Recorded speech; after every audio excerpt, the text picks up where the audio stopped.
আমি যতখানি পারি হেট কমেন্টগুলোকে এড়িয়ে যাওয়ার চেষ্টা করি।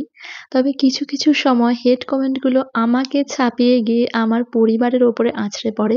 তখন সেক্ষেত্রে কিন্তু আমি কিছুতেই চুপ করে থাকতে পারি না। হ্যালো সবাইকে! সামনেই তো পয়লা বৈশাখ এবং পয়লা বৈশাখ যেতে না যেতেই কিন্তু বাঙালির বিয়ের মরশুম শুরু হয়ে যায়। তাই আজ ঝটপট বিয়েবাড়িতে চলে যাওয়ার মতো একেবারেই সহজ সরল দুটো হেয়ারস্টাইল শেয়ার করব এবং তার সাথে আমার রিসেন্ট একটা পোস্টে এমন একখানা কমেন্ট পেয়েছিলাম, তো সেটার উত্তর না দিয়ে আমি কিন্তু কিছুতেই থাকতে পারছিলাম না, সেটারও উত্তর দেব। প্লিজ ভিডিওটা কন্টিনিউ করো। তো চলো আগে হেয়ারস্টাইলটার ব্যাপারে কিছু বলি। হেয়ারস্টাইলটা করবার জন্য ফ্রন্টে দেখেছো মিডল পার্টিশন করেছি এবং দুপাশ থেকে দুমুঠো করে চুল রাখবো এবং প্রত্যেকটা সাইড থেকে একটু করে চুলের লেয়ার বের করছি এবং সেটাকে টুইস্ট করে পেছনের দিকে নিয়ে কয়েকটা পিন দিয়ে সিকিউর করছি। যাদের ভীষণই পাতলা চুল রয়েছে তারা এই হেয়ারস্টাইলটা ট্রাই করবার জন্য অবশ্যই কিন্তু চুলে আগে একটু ক্রিম্পিং করে নিও, তাহলে দেখতে বেশি ভালো লাগবে। এবং ফ্রন্টের দিকটা থেকে তোমরা যত বেশি করে সেকশন নিয়ে টুইস্ট করবে হেয়ারস্টাইলটা কিন্তু তত বেশি ভালো লাগবে। তো আমার তো মোটামুটি চুলগুলো টুইস্ট করে সিকিউর করা হয়ে গেছে। এবার ফ্রন্টের দিকটা থেকে চুলগুলোকে মানে টুইস্ট করা চুলগুলোকে হালকা করে পুল করে দিচ্ছি যাতে ফ্রন্ট ভ্যারিয়েশনটা একটু মেসি টাইপ হয়ে যায়। আসলে মেসি হেয়ারস্টাইলগুলো আমার বড্ড বেশি ভালো লাগে, তার জন্য এরকম করেছিলাম। তোমরা চাইলে স্কিপ করতেও পারো।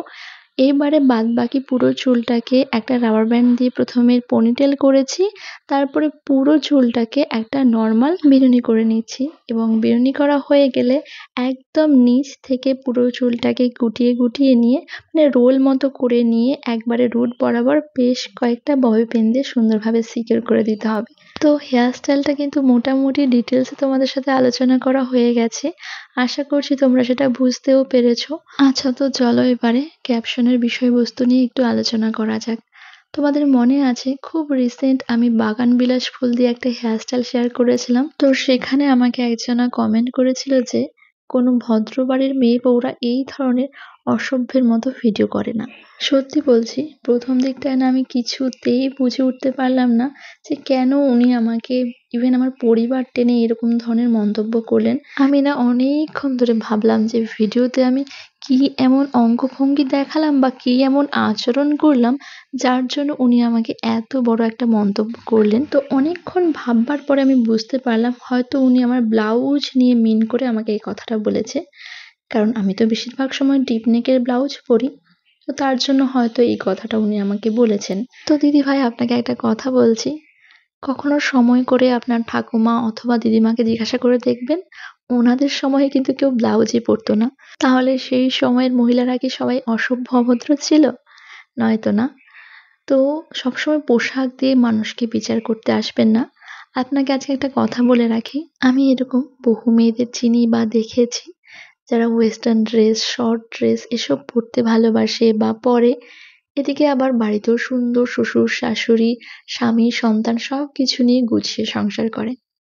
আবার এরকম কিছু মহিলাদের দেখেছি যারা একেবারে শাখা শাড়ি সিঁদুর পরে সতী সাবিত্রী হয়ে বসে থাকে, কিন্তু পেছনে পেছনে অনেক কিছুই করে বেড়ায়।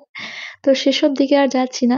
ইভেন নিজের শ্বশুর শাশুড়িও ঠিক মতো যত্ন আতি করে না, এক সময় তাদেরকে বৃদ্ধাশ্রমে নিয়ে ফেলে আসে। তো এরকম সিচুয়েশনে দাঁড়িয়ে আপনি কোন মেয়েটাকে ভদ্র এবং কোন মেয়েটাকে অভদ্র বলে বিবেচনা করছেন, মানে আপনার কাছে একটা সভ্য ভদ্র পরিবারের মেয়ের ডেফিনেশনটা ঠিক কি আমার খুব জানতে ইচ্ছে করছে, একটু জানাবেন প্লিজ।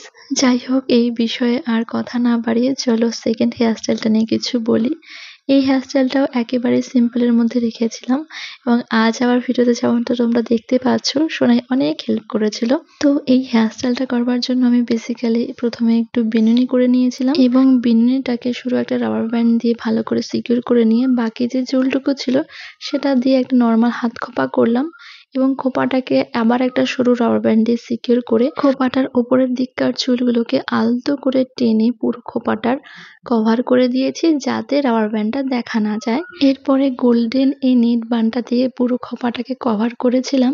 সব শেষে বানটাকে আরো সুন্দরভাবে ডেকোরেট করার জন্য দুটো করণ ফুলের মালা নিয়ে খোপাটার চারপাশে জড়িয়ে দিয়েছিলাম। আর সব শেষে তোমাদেরকে অনেক অনেক থ্যাংক ইউ। তোমাদের দেওয়া টোটকাগুলো আমার সত্যি অনেক উপকার হয়েছে, যার জন্য তোমাদের কাছে আমি চিরকৃতজ্ঞ থাকবো।